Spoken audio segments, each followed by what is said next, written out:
Welcome everybody to our fifth meeting in At Home with Theosophy. We are going through this book by Leadbeater on dreams, what they are and how they are caused.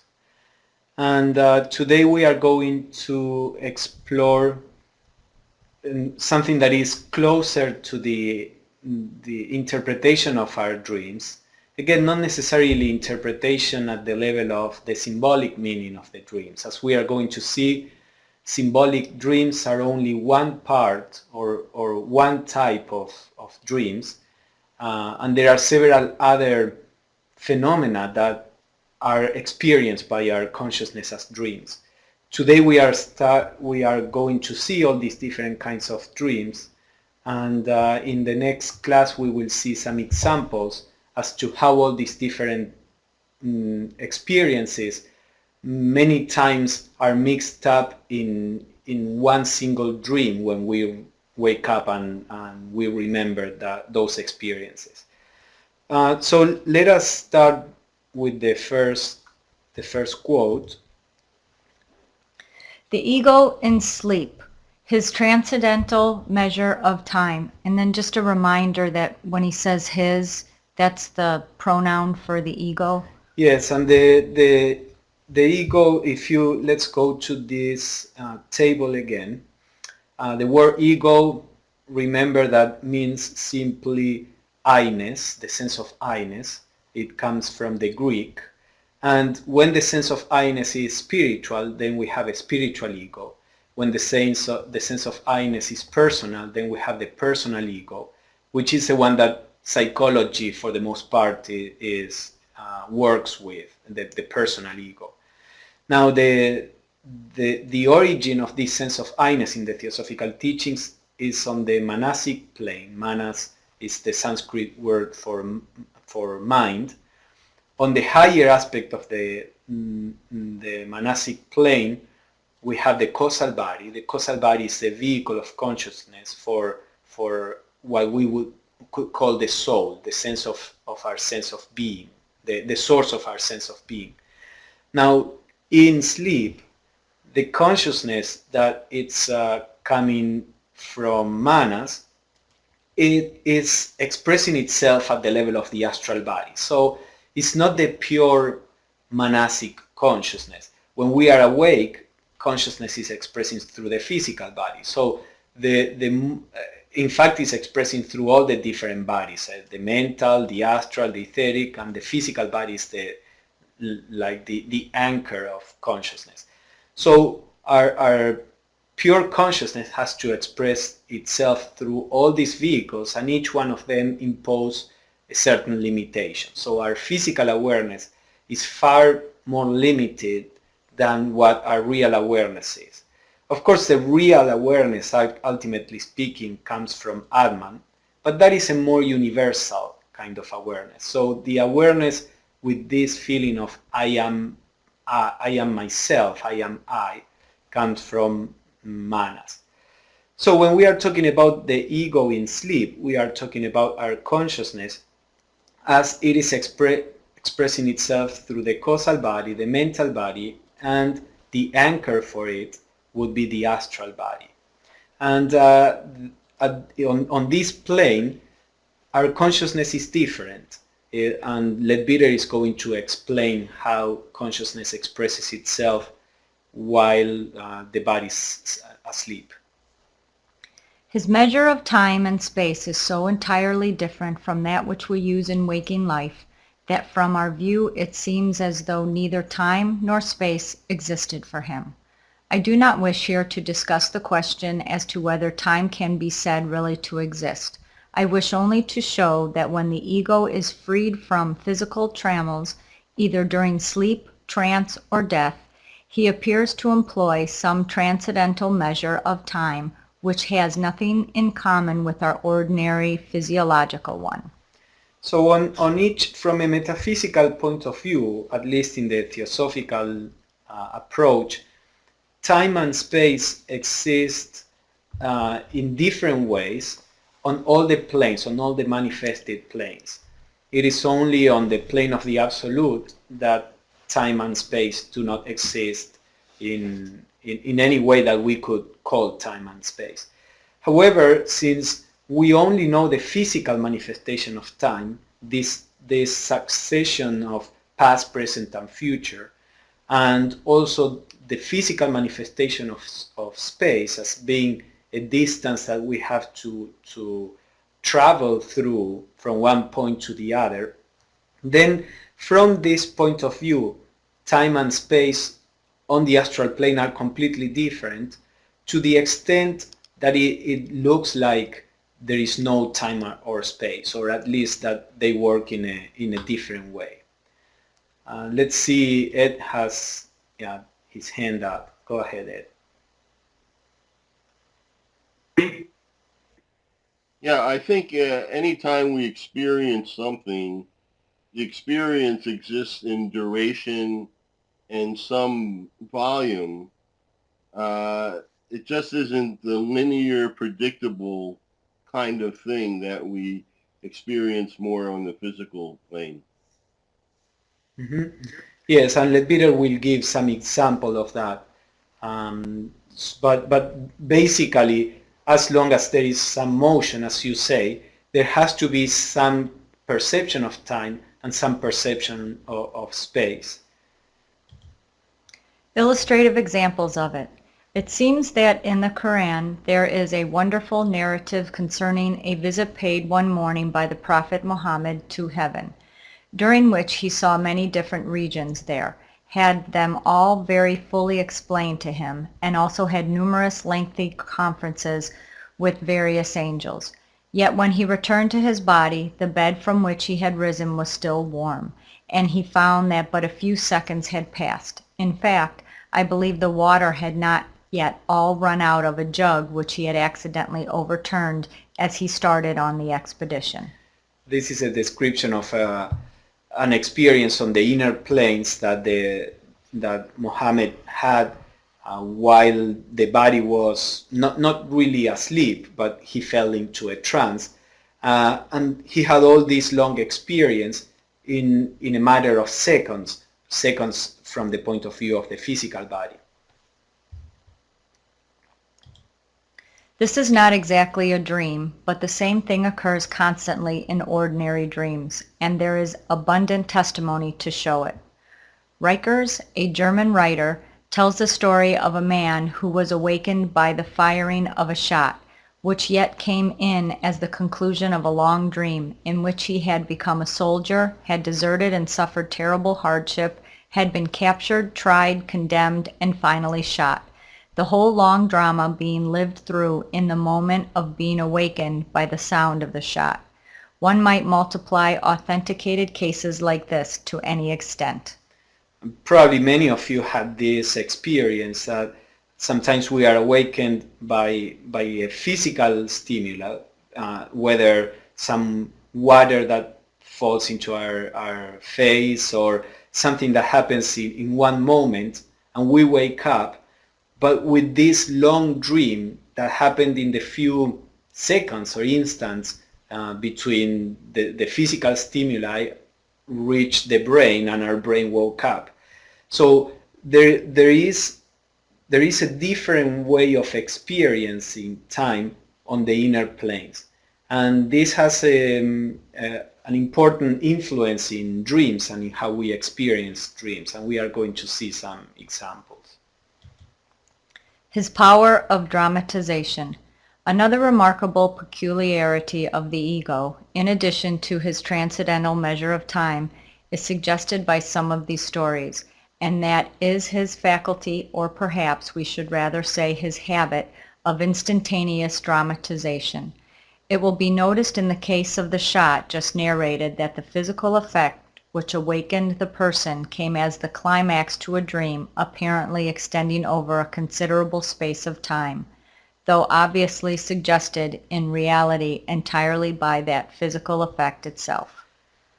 When people talk about, or mystics or occultists talk about how the ego thinks, the ego meaning, as I said, our true consciousness, it seems that it thinks through images. those images, when they come to the mental body and then the astral and then the physical and express themselves through the brain, they come out in words. Words are symbols of the images that we have. But it seems that the way the monastic consciousness perceives is through symbols, through images. And when the ego is in the astral body, if the ego is of a person that is developed and that ego or that person, which is the same, is working on the astral plane, then that person is having a real experience. But as we have seen in many people at this point of evolution, the ego is in the astral body, not necessarily asleep. The ego is aware, but not aware of the environment. So it is in the astral body doing what we normally do during our day, just involved in our own thoughts, in our own activities. You know, if you look at your mind during the day, you will see that the mind is constantly thinking, and we are hardly aware of what the mind is doing during the day. But many things, something happens, and then the mind begins to take that thing that happened and build a story in which we are involved. It may be something not related to us at all. We see an accident and the mind immediately begins to think what we would do if we were in an accident or a relative. Or so there is this tendency at this point in evolution of the mind to generate these images, these stories, this kind of self-centered activity. And the same does the ego on the astral plane when it is not actually working on that plane. Whatever happens, that ego generates a story of it. And in this case, there is an example. There was this sound of a shot, and the ego generated all this story of being a soldier and being shot, in a trial and shot. So these two aspects of how the ego works, again, are the foundations for the kinds of dreams that we have. So far we have seen the different perception of time and this habit of generating stories in which we can see it, as I said, even in our physical mind. Okay, Lee has a question or a statement. I occasionally hear a loud noise when I awaken. The noise is always different and unrelated to any dream I was having. Now, is this a physical noise or is something that happens in your mind? While Lee is writing the answer, we have to remember that the physical brain keeps perceiving on the physical plane, even if the ego is not there. So it may translate some of these external stimuli into or communicate it to consciousness, and then our consciousness may make a story of it. Now, Lee said that it is not a physical sound. So that is more how your consciousness is probably translating the passage from the astral plane into the physical plane. I have not experienced that particular, let's say, way of interpretation of that. Sometimes different people may interpret the passage in different ways. Some people just wake up with sadness because consciousness on the astral plane is far freer than it is on the physical plane. So coming back to the physical body, if you remember at all the experience of the astral plane, and I'm not talking about remembering what happened, but if you bring an intuition of the feeling of being outside of the body, when you come back to the body, there is this sense of oppression or weight or being clad in a kind of armor, heavy armor. That's many times how consciousness experiences or interprets coming from the astral plane to the physical. Now, regarding the noise, I don't know. I haven't experienced that, but it's probably related to it. It would be interesting for you to keep paying attention to that and try to see what feelings are associated if any. Now, isn't along with symbols part of the mental plane, one of the attributes is sounds or lights? So could it be a subplane that's coming from? Yes, the mental plane is associated to akasha, and that is associated to sound, as Michele says, and it could be. Yes, I don't know. I don't know. Normally, the astral plane is a plane of feelings and sensations. So if this is a psychic effect, psychic in the sense of belonging to the psychic planes, the astral and the lower mental, it may come associated to a feeling. On the inner planes, the senses are not separate. Taste, sound, sight, they are a characteristic of the whole astral body. We don't have senses as on the physical plane. So there is a particular kind of stimulus that is translated into sound when you are waking up. And it would be something interesting to research in yourself and see if you can find the meaning. The ego, when out of the body, is able to perceive with absolute instantaneity without the use of the nerves, and consequently is aware of what happens before the information reaches his physical brain. In that barely appreciable space of time, he appears to compose a kind of drama or series of scenes leading up to and culminating in the event which awakens the physical body. After waking, he is limited by the body and becomes incapable of distinguishing in memory between the subjective and the objective. Therefore imagines himself to have really acted through his own drama in a dream state. So when the ego is on the astral body, there are two sets of perceptions that are going on at the same time. The ones that are coming to the physical body and are being communicated to the brain, and the one that the ego as consciousness is perceiving outside of the body. You know, in the near-death experiences, the body, the brain, the heart, they are not active, they are dead from a medical point of view. And yet, consciousness can see the operation room around, for example. They can hear people talking, because all these, as I said, all these perceptions, they do not depend on the physical body. They depend on the physical body when we are acting through the physical body. So if your eyes don't work, then when you are within the body, you don't see.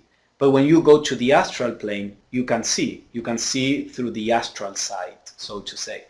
So when there is this, for example, this sound, there is a perception of the physical body, and since the sound struck the ear until this depolarization of the membrane of the nerves is transmitted to the brain, there are some instants that elapse. But in those instants, the ego in the astral body that also heard the shot produced all these images in that very brief lapses. Now, when we come to the physical body, these two independent perceptions come into one.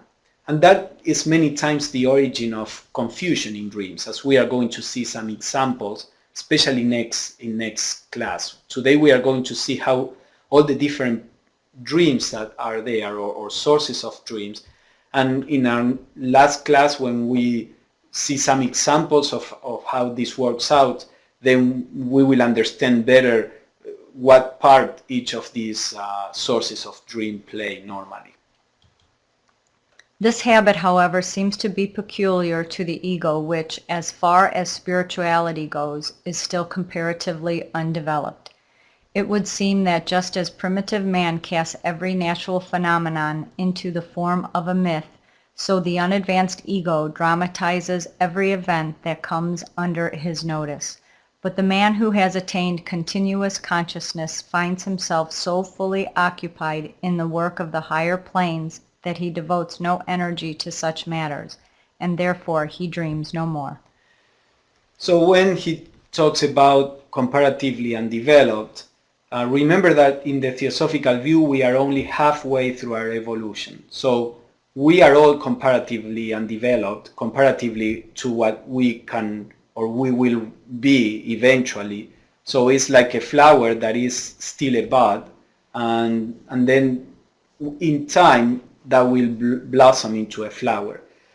So there are some people at any time in evolution that have gone through all the different stages, either because they went faster, or as it is more frequently the case, because they have studied their evolution before in previous systems.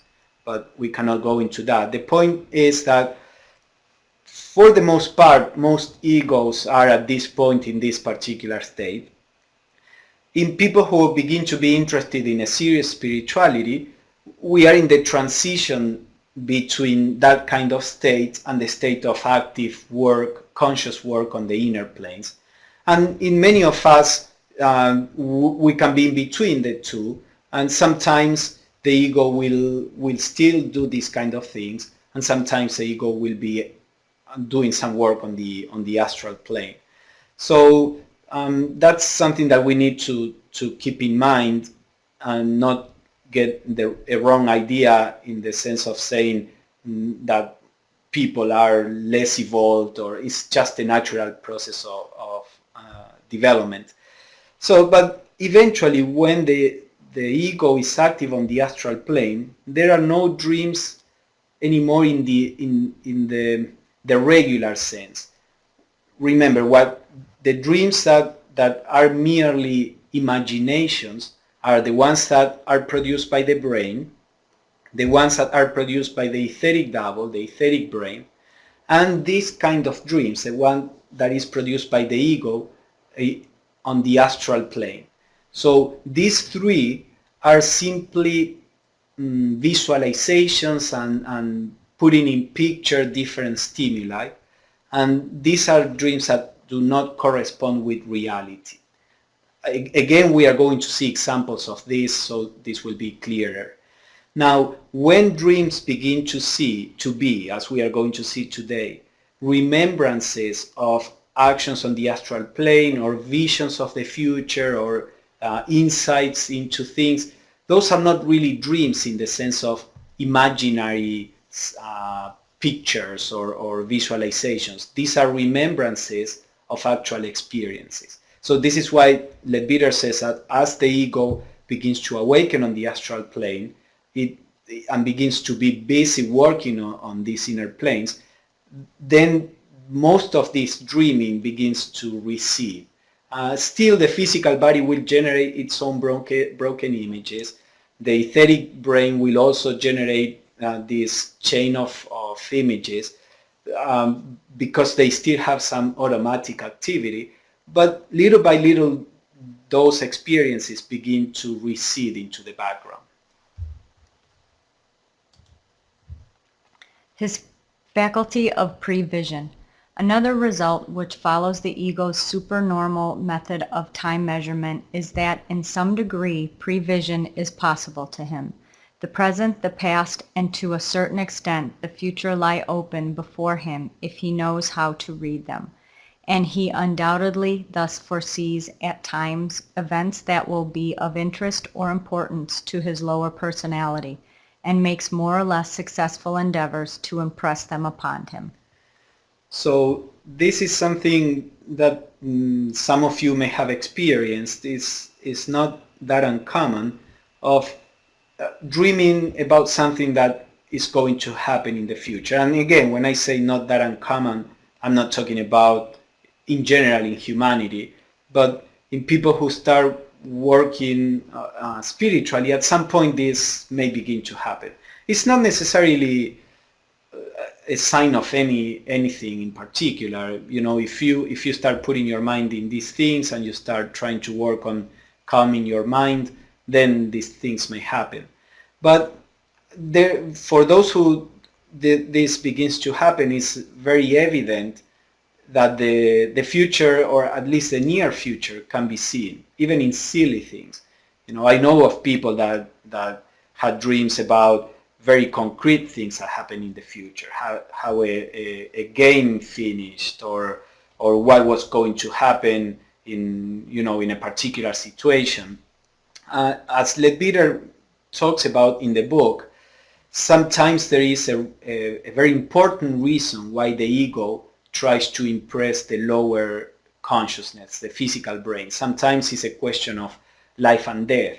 And I haven't put a lot of examples here because we don't have time to go through it, but if you read the book, there are several examples.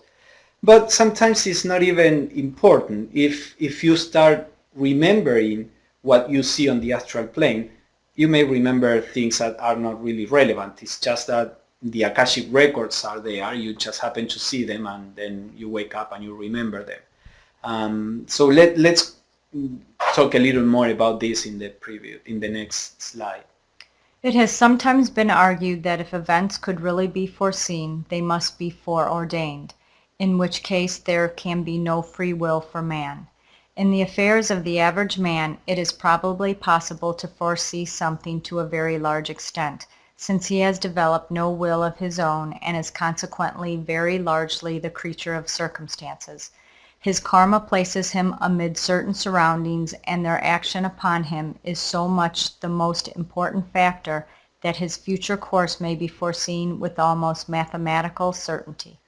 So if we have a person that simply reacts to the environment, you can predict what that person is going to do. If the person meets somebody that treats him well or ill, you can predict how that person will act. Many people don't think about being fair. They think about just responding as you treat them. So in certain circumstances, it's obvious that they will take this option or make this choice. But as we begin to try to do the right thing, not to be led by emotions, by conditioning, then it's not so easy to foresee what will happen, because we may be in a certain situation, and then even if we react to that situation, when we can think about it, what we decide to do is not necessarily what our emotions would tell us to do.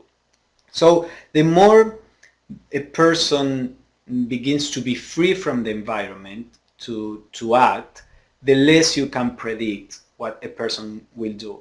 And on the contrary, the more you just react mechanically to circumstances, the easier it is to say what you are going to do. I know very little of astrology, but I have noticed that when I did the astral charts of friends in the Theosophical Society, you could see that they were quite different from what the chart said. Of course, there were always some things that were there, but you could see that there was some work. When I did it with regular people that they are in no particular discipline or religion, with no particular intent of working on themselves, you could see that the astral chart was just a picture of what they were. So you can see how this works in that way. But when we come to deal with a developed individual, a man with knowledge and will, then prophecy fails us, for he is no longer the creature of circumstances, but to a great extent their master.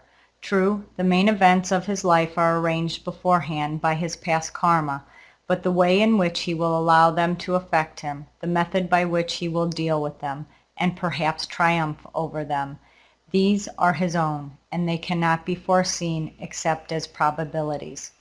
So this is more or less what we were talking about. Now, before we go to this, however, so this is how the creation of the destiny works. We generate causes that produces circumstances, and those circumstances that are already produced karmically, we can foresee this is going to happen because they were already produced in the past. Now, how we will react to that cannot be foreseen as long as we are free from reacting mechanically. So many times in your dreams, if you are seeing the future in something that is important, what you will see is a circumstance in which you will find yourself or other people, but not how you are going to react to that. So that is important to keep in mind. His symbolic thought. Another point worth notice in relation to the condition of the ego when out of the body during sleep is that he appears to think in symbols.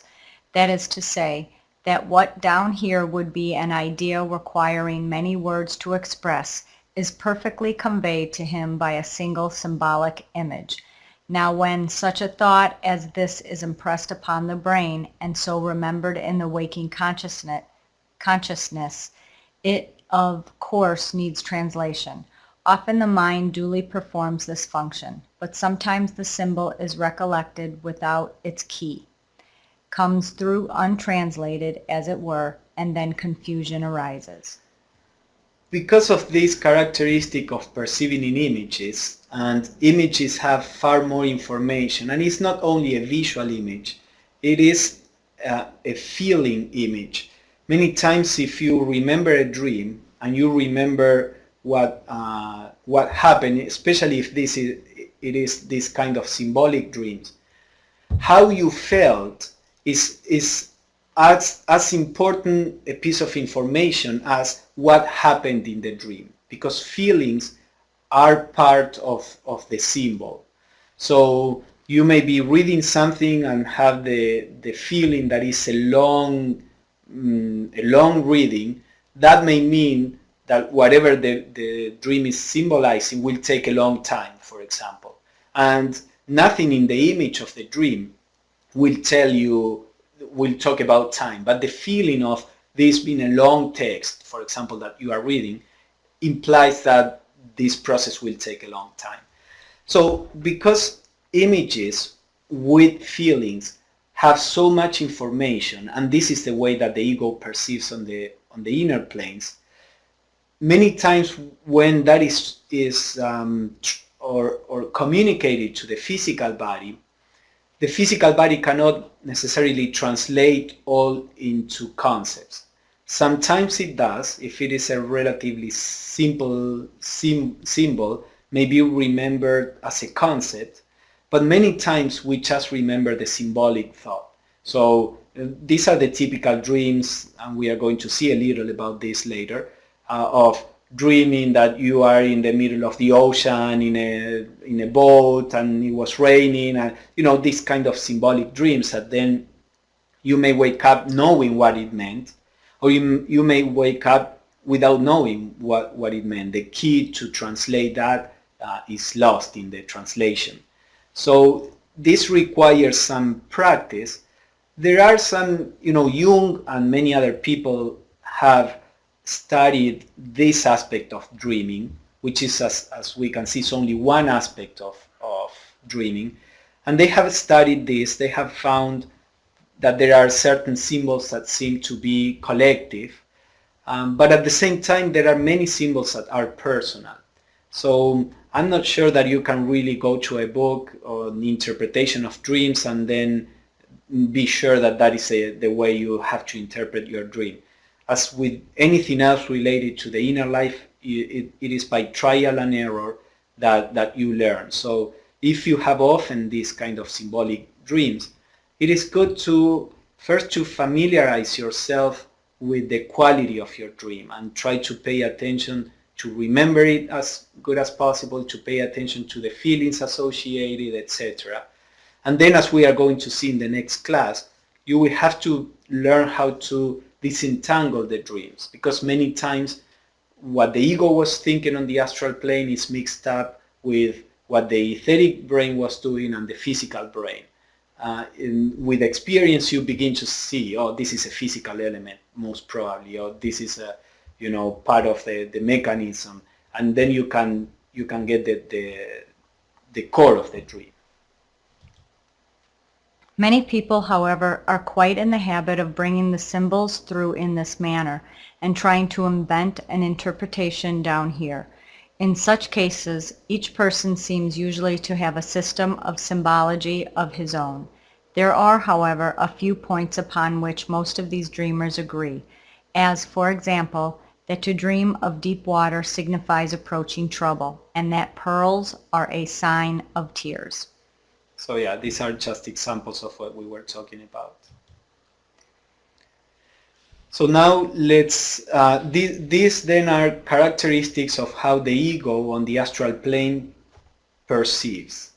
It perceives in a different time frame. It tends to perceive in images, in symbols, and many times can see pieces of the future or the past.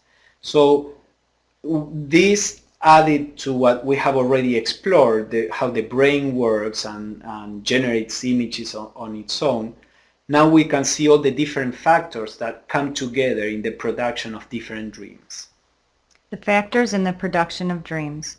Having thus examined the condition of man during sleep, we see that the factors which may be concerned in the production of dreams are 1. The ego, who may be in any state of consciousness from almost utter insensibility to perfect command of his faculties, and as he approximates to the latter condition, enters more and more fully into possession of certain powers transcending any that most of us possess in our ordinary waking state. 2. The astral body, ever palpitating with the wild surgings of emotion and desire. Remember, the astral bodies on the astral plane, there are constantly thought forms and feelings floating on the astral plane, and as they impact our astral body, they may generate a kind of echo. So the astral body itself may generate a dream, which is normally related to emotions, to feelings. So we have the ego that may be creating these images. We have the astral body. Then go on. 3. The etheric part of the brain, with a ceaseless procession of disconnected pictures sweeping through it. Normally the dreams that come from the ether is like the lower aspect of Akasha. Akasha is like the memory of nature. So many times there are images going through, floating, so to say, in the ether and may be perceived by our etheric brain. Sometimes it is memories from when we were a child or from the past or from things that happened. Sometimes these are images produced by other people. So there are some dreams where there is a succession of memories which they are not particularly symbolic. They don't seem to have any particular meaning. They are just these pictures that are picked up by the etheric brain. And again, we will see some examples of that. Did I read number 4? No. I'm sorry. 4. The lower physical brain, with its infantile semi-consciousness and its habit of expressing every stimulus in pictorial form. Normally the images produced by the brain don't have a sequence or too much of logic. They are fragmented. Maybe, for example, you feel a prick on your body and then you may have the dream that you are being killed, but with no story behind. If there is a story, like in the example of this bullet, then that is being produced by the ego on the astral plane. The physical brain would just produce a kind of image, tends to exaggerate all these stimuli, and it's just a fragmented image, which many times is added to something that has far more substance than this. When we go to sleep, our ego withdraws further within himself and leaves his various encasements freer to go their own way than they usually are. But it must be remembered that the separate consciousness of these vehicles, when they are allowed to show it, is of a very rudimentary character.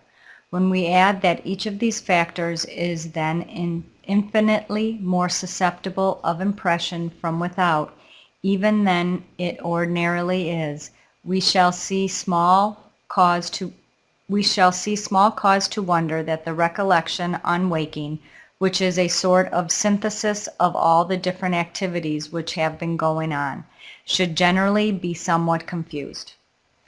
So this is one of the reasons why it is so difficult to research into dreams, because of all these different sources of information that come together.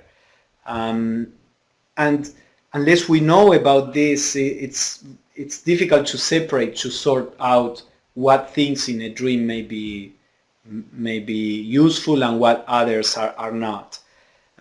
Leadbeater will now talk about the different kinds of dreams in a general way, and in our next meeting we are going to see some concrete examples to see how all these elements come together and they form one single dream, and you can recognize the different elements that came from different places. And when you see the example, you will probably recognize, yes, many times I have that kind of dreams, and this is because of that mixture of elements. The nature of dreams, the true vision. This cannot properly be classified as a dream. It is where the ego either sees for himself on a higher plane or has impressed upon him by a more advanced entity some fact which it is important for him to know, or some glorious and ennobling vision which encourages and strengthens him. Happy is the man to whom such visions comes with sufficient clearness to make its way through all obstacles and fix itself firmly in his waking memory. So as Leadbeater says, this is not really a dream in the sense of these imaginary stories. This is the memory of a real experience, a true vision, as he says. And if we are awake on the inner planes, many times we may come to important realizations that then we may make an effort to impress on the physical brain. We, as Leadbeater says there, we may come in touch with either a person that knows that is skillful in the realities of the inner planes. We may come in touch with some advanced entity, whether an angel or something like that, although as we said, that is not all that common on the astral plane, but it may happen. Or we may see on the Akashic records something that is important, and then when we are on the astral plane, we think this is important for me to remember when I wake up. So we try to impress that on the physical brain. But then whether we can do it depends on first our skill to impress this on the physical brain and the receptivity of the physical brain. And it's not too different from when our emotions are altered, for example, and we are trying to keep calm. You see the tension and the effort, and our effort to keep the emotions at bay, and many times we are not able to do it. In a similar way, we may be on the astral plane and say, I need to remember this, but then we are not able to calm down the astral body and the etheric double and the physical brain to be able to impress that memory. So Leadbeater says, happy is the person that has these kind of visions and has the ability to impress it on the physical brain. With the spiritual work, all this becomes easier or more probable. Many of the things we see on the astral plane, it would be great if we remember it, but it's not really essential. But there are some occasions in which it is important when some hardship is going to come on the physical plane, for example. On the astral plane, you may be aware of that far in advance because the causes in the universe come from the inner planes to the outer plane. When they happen on the physical plane, that is the last key or the last key in a chain of causes. So many times on the astral plane you already know what is going to happen, and if you can impress that knowledge on the physical brain, you can prepare yourself to face things with calm or whatever the right attitude is. So it is important, part of the spiritual practice, not only study but actually practicing, has an effect on this aspect. 2. The prophetic dream. This also we must attribute exclusively to the action of the ego, who either foresees for himself or is told of some future event for which he wishes to prepare his lower consciousness. This may be of any degree of clearness and accuracy, according to the power of the ego to assimilate it himself and, having done so, to impress it upon his waking brain. So yes, I talked about the two kinds. The information you may get on the astral plane may be just at the level of knowledge or understanding or instruction, or you may have these prophetic dreams that I was talking about that you try to remember to prepare your lower consciousness. And again, how much you remember it will depend on all these factors. Sometimes the event is one of serious moment, such as death or disaster, so that the motive of the ego is endeavoring to impress it is obvious. On other occasions, however, the fact foretold is apparently unimportant, and it is difficult for us to comprehend why the ego should take any trouble about it. Of course, it is always possible that in such a case the fact remembered may be only a trifling detail of some far larger vision, the rest of which has not come through to the physical brain. Yes, and also sometimes the whole, it may be that sometimes it's a detail of something that was larger, or sometimes it's just something that you really say, what's the meaning of this, why it's something that has no consequence. But I guess in those cases it's not necessarily that you made a special effort to impress it on the brain, but it's just that it was impressed. If your brain was quiet, if the conditions were appropriate, even without, and if you have some, develop some skill, even without trying, there is these memories that filter down. Of course, in very few cases, there are questions of life and death in the life of people, in general. But in those occasions where there is, even sometimes you can, there are examples in the book, again, that you can read, where there is the memory of or the vision of something that is going to happen, and yet you cannot change anything. Even if it is an accident, the accident will happen even if you try not to. That, I don't know why you would see it, except just to be, to be ready, to know that it was preordained by karmic causes and help you, take it in a more philosophical way, perhaps. But sometimes you cannot really do much. And sometimes the ego impresses it on the brain, not because it has any particular purpose. It's because you saw it on the astral plane, and the impact that produced on you is impressed in the brain, but not because you were supposed to do anything in particular. Now, as we said, these are not real dreams in the sense of imaginary things. These are memories of something that was real.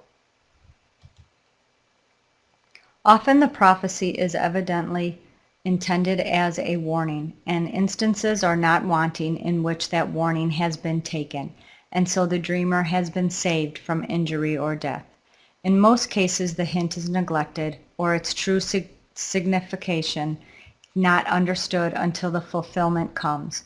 In others, an attempt is made to act upon the suggestion, but nevertheless circumstances over which the dreamer has no control bring him, in spite of himself, into the position foretold. Yeah, so that's what we were talking about. Sometimes there's nothing you can do. So. 3. The symbolical dream. This too is the work of the ego, and indeed it might almost be defined as a less successful variant of the preceding class, for it is, after all, an imperfectly translated effort on his part to convey information as to the future. Ed has his hand up. Let's see. Go ahead, Ed. Yes, even though you can't affect the events, you could always practice equanimity and practice, a spiritual view of circumstances. Mm-hmm. Yes, in my case, sometimes it happened that the very fact that you had a dream of something, even if it was something unpleasant and that, or of a difficulty, and then that comes to happen, then the fact of having dreamt of it before gives you the perspective that there is far more going on than we know on the physical plane. And that awareness itself can help you go through it, as you said, with a more philosophical attitude, with more equanimity. So many times, the problem is that we are so centered on the physical consciousness when we are awake that we think that everything that happens should be so that it can make your life on the physical plane more pleasurable, more pleasant. But the real consciousness sees things in a completely different way.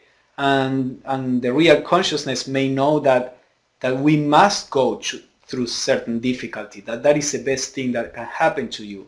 So a memory of that is not necessarily supposed to or have the purpose of you trying to avoid the circumstance. It may have the purpose of, as you were saying, take this in a more spiritual way. So don't think that dreaming of the future should be because you have to be able to change it. Of course, if we have certain information and we can avoid certain suffering, we can try. We can always try to avoid suffering that has not happened, but that is not necessarily what is best. So if the best is to go through the circumstances, we won't be able to prevent them. So let's say something about the symbolic dream.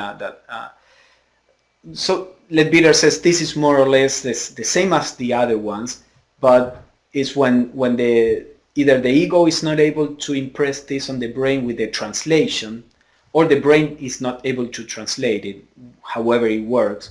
But many times the symbolic dream is a piece of information that the ego is trying to convey to the physical consciousness, either of something that may happen in the future, or something that is going on at the moment, or something that we need to understand, that maybe on the astral plane we understand, and then we say, I need to understand this, when I am awake, but the ego may not be able to convey it in a clear way, so it comes as a symbol. So these again are the symbolic dreams. 4. The vivid and connected dream. This is sometimes a remembrance, more or less accurate, of a real astral experience which has occurred to the ego while wandering away from his sleeping physical body. Many times you have these kind of vivid dreams with a very coherent history or story in the dream, and they may be remembrances, as Leadbeater says, of what happened on the astral plane. Now, again, as we are going to see, normally on the backbone of this real memory, there will be many other elements that bring some kind of chaotic, nature, or something that doesn't really make sense.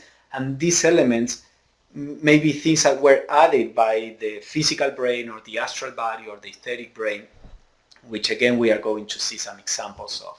So a vivid and connected dream may be a remembrance of the astral plane, or as he is going to say, normally we don't get the pure remembrance, we get a mixed remembrance of different things. More frequently, perhaps, it is the dramatization by the ego either of the impression produced by some trifling physical sound or touch, or of some casual idea which happens to strike him. So this is important to remember. For example, the dream of this person that was a soldier, went to trial, was killed, that's a coherent dream. It has a storyline. It may feel vivid because it was awakened even by a physical sound, and yet has nothing to do with a real experience on the astral plane. So we need to know that many times these coherent dreams may be just this kind of dramatization of the ego.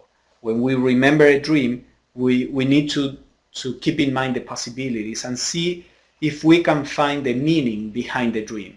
If we don't see any meaning in particular, even if it was a coherent dream, then it's probably just some dramatization of the ego, of something physical or a thought form that was around, or similar things. The confused dream. This, which is by far the commonest of all, may be caused, as has already been pointed out, in various ways.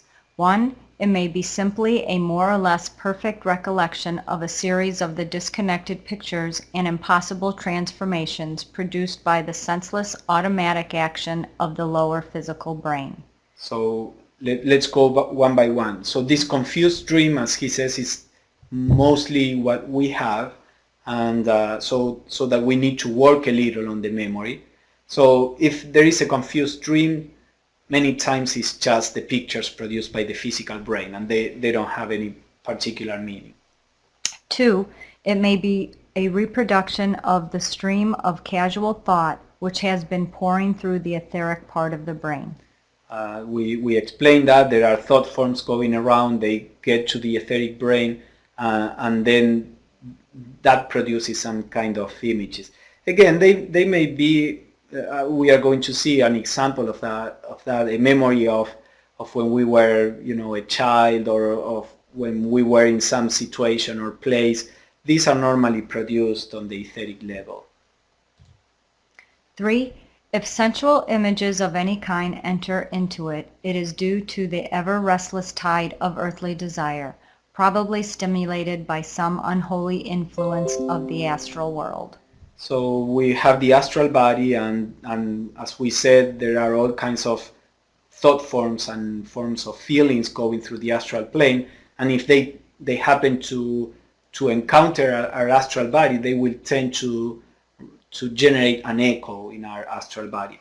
So dreams that are sensual or that are related to anger or things like that, many times they are just external stimulation.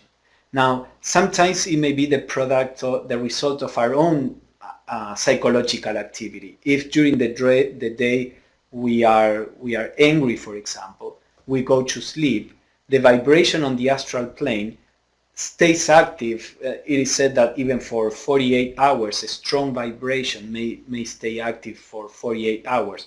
So when we go to sleep, that anger that is still on our astral body may generate all these images in the ego. The ego is feeling these vibrations of anger and generates these stories or these memories.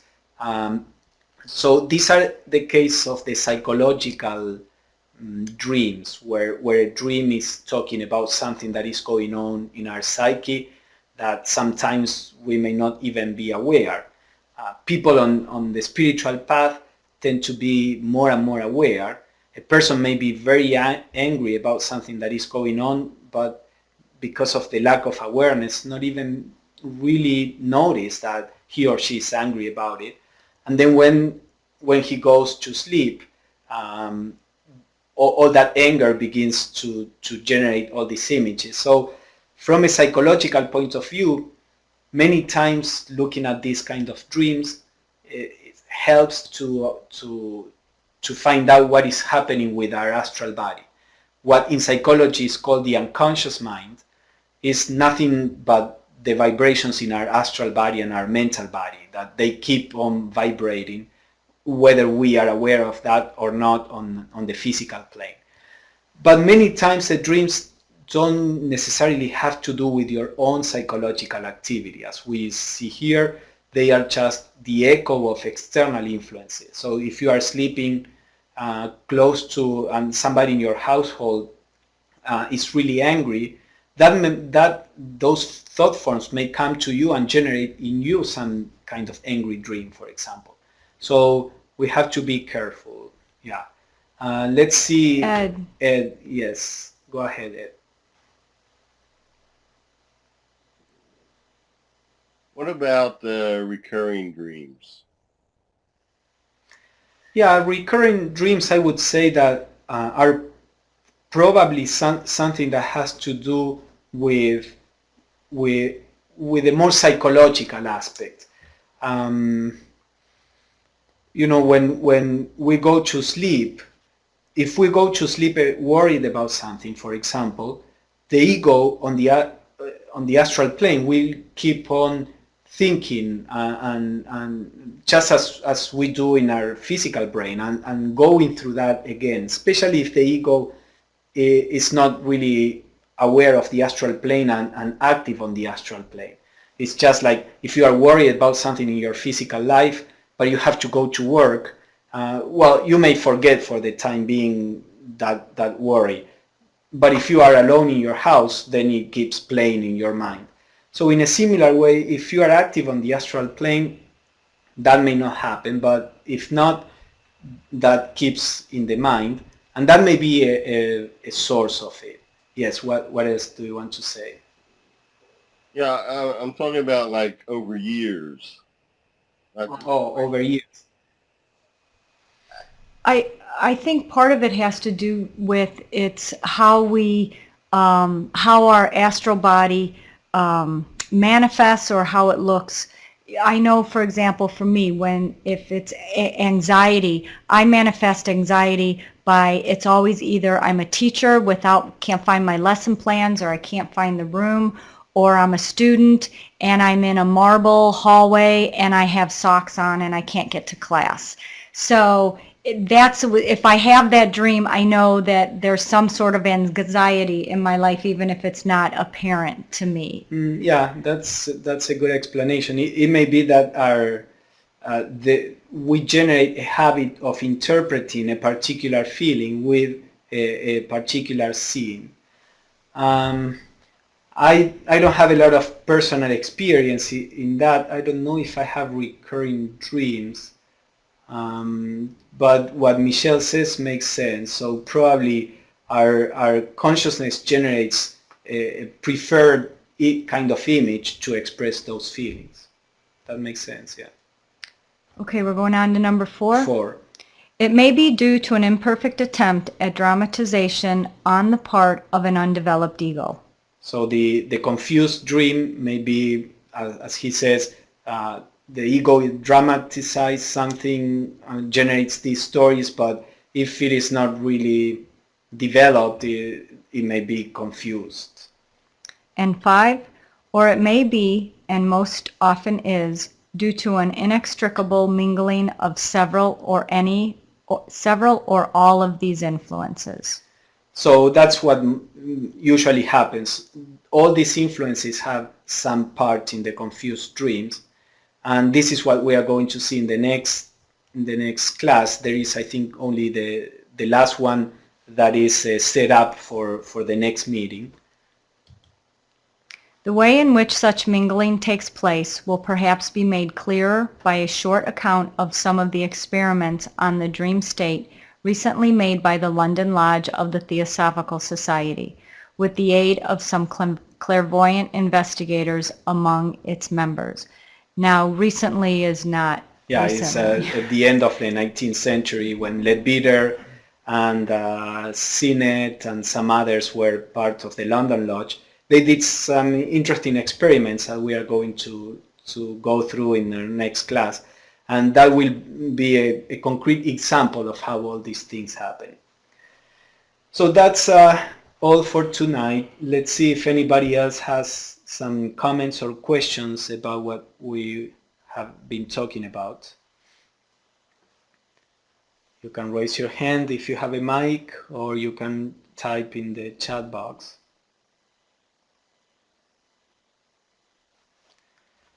Okay, there is one there, Michele. Yes.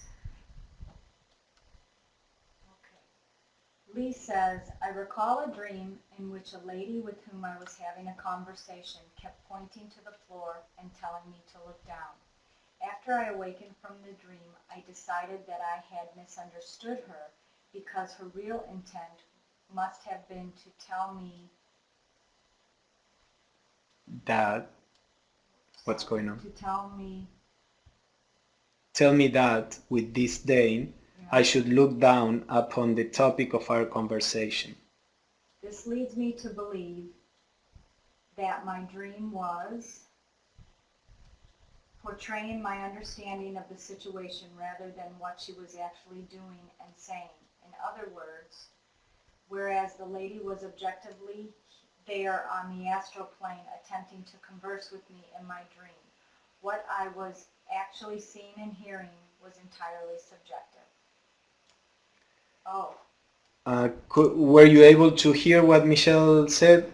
Michelle just read the dream. It was a little That quiet, but I could hear it. Okay. okay. So yes.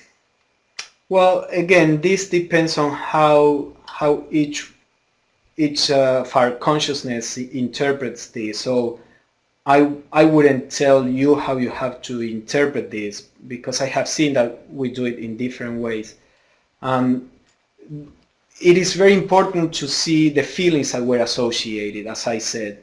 Not only what happened, but what feelings were associated with that. And I think you are kind of doing that because you say that she was doing this with disdain. So there was this feeling of disdain. So this may be two things. It may be a symbolic dream, and the lady may have represented something, and the looking down and other, or it may be something that happened on the astral plane, an experience on the astral plane, which you remember in a fragmentary way, in the sense that you are not sure what she was doing when showing, looking down. I don't know if the idea of looking down upon the topic of the conversation means looking down in the sense of actually, because the idea of down also may mean the lower planes.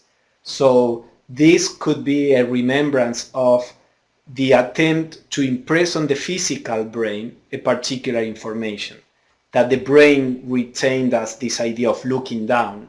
But again, since you are talking about disdain there, it may be that your interpretation of looking down in a bad way may be true.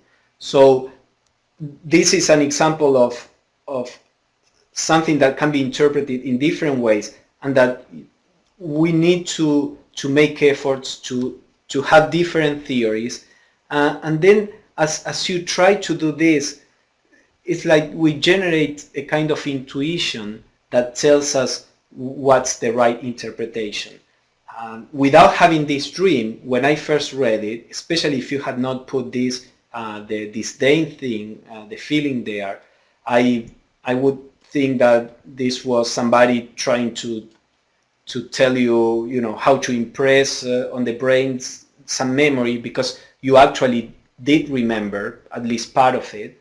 So that would be an interpretation. But again, I don't know what the feeling of disdain would have happened there. It may also happen that many times on the astral plane we just don't care about communicating to the physical consciousness something that we know there.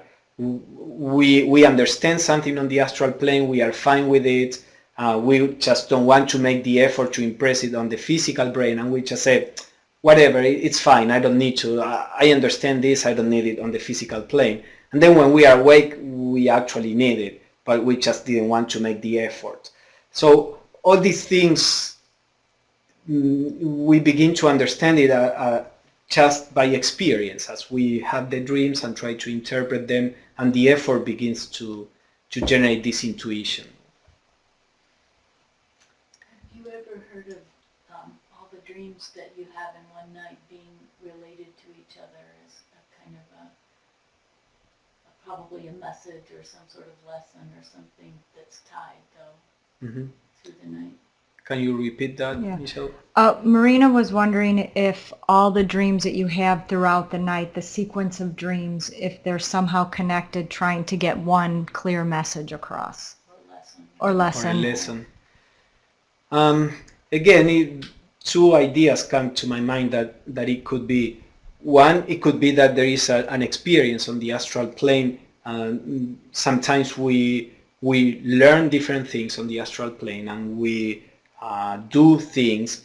So if we were doing something in particular during that night, or learning something in particular, whenever we wake up, is when we impress the brain with the memory of what we were doing. So if during that night we woke up several times and we got different fragments of that experience, then in the morning we may remember all the different fragments, and they were actually memories of something that we were doing or learning on the astral plane. And sometimes it's simply the ego in this story making faculty of the ego. Many times it happens. We have a dream that we like, we wake up and we go back to sleep and keep on dreaming the same thing. It's just because we like that dream, so when we go back to the astral plane, we just keep on making up this story, as we do when we are daydreaming. We are thinking of something, amusing ourselves with thinking of something, somebody asks you something, you answer, the person leaves, and you fall back into continuing with your memory, your image making. Mm-hmm. So it could be, those are the two options that come to my mind. And again, I personally don't believe too much in other people interpreting the dreams for us. I do believe we can help each other, like giving different options, but ultimately speaking, it is us, the ones that will develop this intuition to understand how to interpret our dreams. Any other question or comment? All right, so thank you everybody for joining us. As usual, we are going to send an exercise in case you want to try these things. And I hope to see you next week. We are going to finish the book. If you can't, because this was not in the schedule, don't worry. As usual, we will send the recording. And thank you everybody again, and I hope you have a great week. Bye-bye.